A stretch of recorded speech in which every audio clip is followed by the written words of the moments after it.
السلام عليكم، مرحبا بكم في قناة محمد بي ام فيديو جديد. اليوم هوريكم طريقة لرسم جزء من البطيخة. طريقة سهلة جدا للمبتدئين. وأنا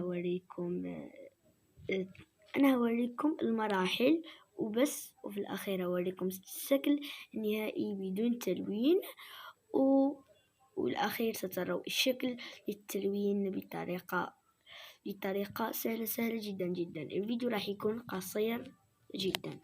أول شيء أصدقاء إنكم تعملوا هيك، إنكم تسطروا هذه التسطير مثل المثلث، ولكن ما تكملوا المثلث أنصحكم.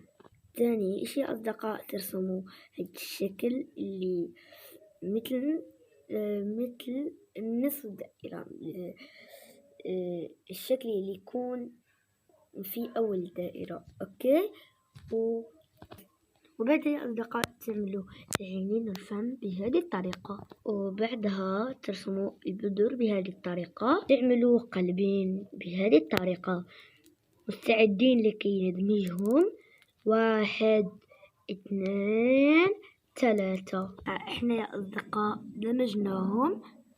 نسيت يا أصدقاء إني أقولكم تعملوا هذا الشكل هذا اللي تشوفوه، نسيت اني اقولكم انكم تعملوا هذا الشكل. والان يا اصدقاء مستعدين اننا نوريكم الشكل بالتلوين. 1 2 3. ترى هيا يا اصدقاء الرسمة امام عيونكم. قيموا الرسمة من 1 ل 10 في التعليقات، واذا عجبتكم قولوها في التعليقات.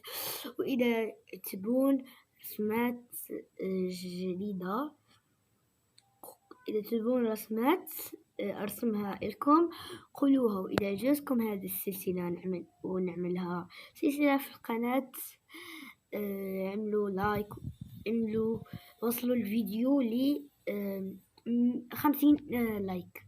وصلوا الفيديو ل 50 لايك ونعمل الجزء الثاني مباشرة. يلا يا أصدقاء، بيس.